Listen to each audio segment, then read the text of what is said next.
আর সাসকের উপরে একটা সাপের মতোই আক্রমণ করে দেয়, কিন্তু তখনই অনেকগুলো কুনায় এসে তাকে থামিয়ে দেয়। আর আমরা দেখতে পাই যে নারুতো অলরেডি সেখানে চলে এসেছে। নারুতো বলে যে সাসকে আমাকে ক্ষমা করবে, কিন্তু হিরোদের এন্ট্রি সবসময় শেষেই হয়ে থাকে। তুমি যে পাসওয়ার্ড বলেছিলে আমি সেটা ভুলে গেছি। আমি জানি না এখানে কি হয়েছে, কিন্তু তুমি আমার বন্ধুদের উপরে আক্রমণ করতেছো। ভালো হবে যদি তুমি এখান থেকে পালিয়ে যাও। কিন্তু তখন সাসকে নারুতোকে বলে যে আগে তুই এখান থেকে পালা, আমরা এর সাথে লড়াই করে কখনোই পারবো না। সাসকে মনে মনে চিন্তা করে যে নারুতোর মতো একটা গাদাকে এগুলো বুঝিয়ে কোনো লাভ নেই। সাসকে ওই নিনজাকে বলে যে ওই তুমি এই স্ক্রোলটাকে চাও না, তুমি এটাকে নিতে পারো, কিন্তু নেওয়ার পরে এখান থেকে চলে যাবে। নারুতো তখন বলে যে সাসকে তুমি কি করছো, ওইটা আমাদের স্ক্রোল। তারপরে সাসকে ওই নিনজার দিকে স্ক্রোলটাকে ছুঁড়ে মারে, কিন্তু তখনই নারুতো এই স্ক্রোলটাকে ক্যাচ করে একটা ডালের উপরে দাঁড়িয়ে পড়ে। নারুতোকে এটা করতে দেখে সাসকে অনেক বেশি রেগে যায়, কিন্তু সাসকের কিছু বলার আগেই নারুতো সাসকেকে একটা ঘুষি মারে।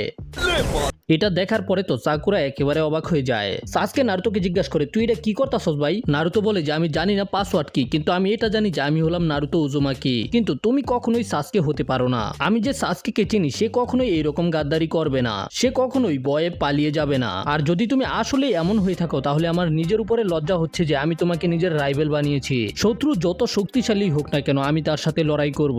নারুতোর কথা শুনে সাসকে একেবারে চুপ হয়ে যায়। এরপরে ওই নিনজা সামানিং জুৎসুর ব্যবহার করে, আর এতে সেখানে একটা বড় সাপ চলে আসে।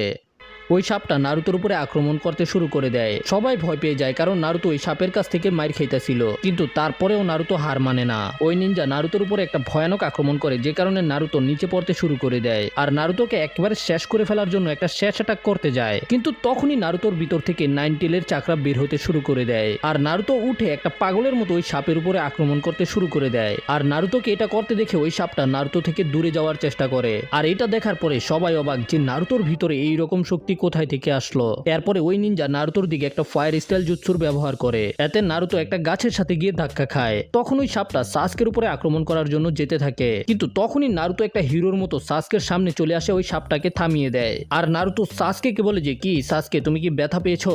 একটা বাচ্চার মতো সেখানে স্ট্যাচু হয়ে দাঁড়িয়ে আছো, তুমি কি আসলেই সাসকে? তখন সাসকের মনে পড়ে একটা সময় সাসকেও নারুতোকে ঠিক এই কথাটাই বলেছিল।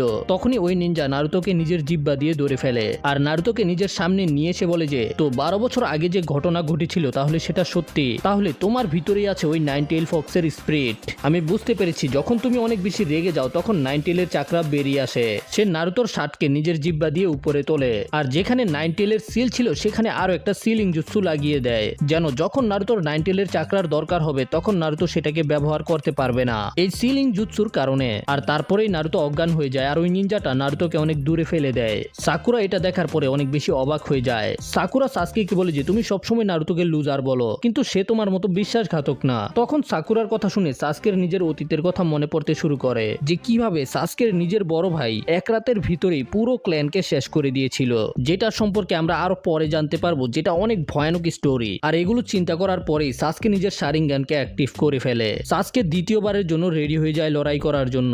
এদিকে জঙ্গলের বাইরে হিডেন লিভের নিনজারা 3 জন নিনজার লাশ খুঁজে পায়, তাদের চেহারা একেবারে গায়েব হয়ে গেছে। আর আঙ্কেল সেন্সও সেখানে পৌঁছে যায়। সে চিনতে পেরে যায় যে এগুলো তো হিডেন গ্রাসের নিনজা, এদেরকে মারার সাথে সাথে এদের চেহারাও নিয়ে নিয়েছে। এর মানে হলো এটা ওই শয়তানের জুৎসু। সে কি আবারও ভিলেজের মধ্যে ফিরে এসেছে নাকি? কিন্তু সে চুনিন এক্সামের সময় ভিলেজের ভিতরে কি করছে? আর সে সাথে সাথে বাকিদেরকে বলে যে আমাদের উপরে অনেক বড় বিপদ চলে এসেছে, তাড়াতাড়ি গিয়ে এই খবরটাকে লর্ড হোকাগেকে দাও, আর সাথে সাথে আনবু ব্ল্যাক অপসকে এই ফরেস্টের ভিতরে পাঠাও। আমাদের যত তাড়াতাড়ি সম্ভব বাকি ক্যান্ডিডেটদেরকে বাঁচাতে হবে। আর তারপরেই আঙ্কেল সেন্সে ওই জঙ্গলের ভিতরে যেতে শুরু করে। এদিকে সাসকে নিজের মনে মনে চিন্তা করছিল, যদি আমি এই রাক্ষসকে না মারতে পারি তাহলে আমি আমার বড় ভাইকে কিভাবে মারবো, আমি কিভাবে আমার ক্ল্যানের প্রতিশোধ নিব। এই নিনজা চিন্তা করে খুব ভালো, এখন আমি তোমাকে মেরে দিব, তুমি খেলার মোড়ে চলে এসেছো, তো চলো আমরা খেলা করি। এরপরে সাসকে এবং এই নিনজার মধ্যে লড়াই শুরু হয়ে যায়। সাসকে নিজের শারিঙ্গানের কারণে অনেক বেশি অ্যাডভান্টেজে ছিল, আর তার ফায়ার স্টাইল জুৎসু দিয়ে নিনজার উপরে আক্রমণ করে, কিন্তু এতে ওই নিনজার কিছুই হয় না। সাসকে অনেক কনফিডেন্স ছিল, তখন ওই নিনজা সাসকের উপরে উইন স্টাইল জুৎসু দিয়ে হামলা করে, কিন্তু সাসকে সেটাকে ডজ করে ফেলে। আর হঠাৎ করে ওই নিনজাকে ধরে তার মাথাকে গাছের মধ্যে আছাড় মারে, এমন মনে হচ্ছিল যে সে মারা গেছে, কিন্তু সেটা শুধু তার একটা সাবস্টিটিউশন জুৎসু ছিল।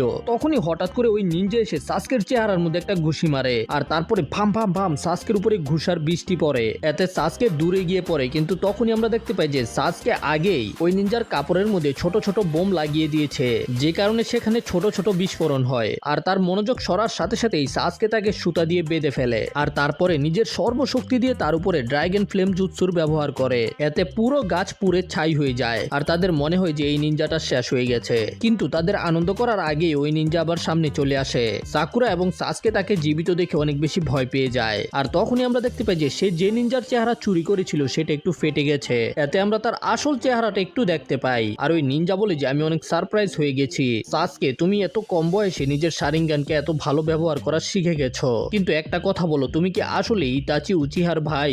সাসকে এই নাম শোনার পরে অনেক বেশি অবাক হয়ে যায়। সাসকে জিজ্ঞাসা করে যে তুমি আসলে কে আর তুমি আমার ভাইয়ের সম্পর্কে কিভাবে জানো? তখন ওই নিনজা বলে যে আমার নাম হলো ওরোচিমারু, তুমি আমাকে ইমপ্রেস করে দিয়েছো, তোমার ভিতরে অনেক প্রতিভা আছে আর এই কারণে আমি এখন তোমাকে একটা স্পেশাল গিফট দিব, এমন একটা শক্তি যেটা তোমার ভবিষ্যতে অনেক কাজে আসবে। কিন্তু যদি তোমার কাছে এই শক্তিকে ধারণ করার ক্ষমতা না থাকে তাহলে তুমি মারা যাবে, আর যদি তুমি এই শক্তির ব্যবহার করতে পারো তাহলে ভবিষ্যতে তুমি আমার অনেক কাজে আসবে। তারপরে ওরোচিমারু একটা সাপের মতো সাসকের গলার মধ্যে কামড় দিয়ে দেয়, যেখানে সাসকে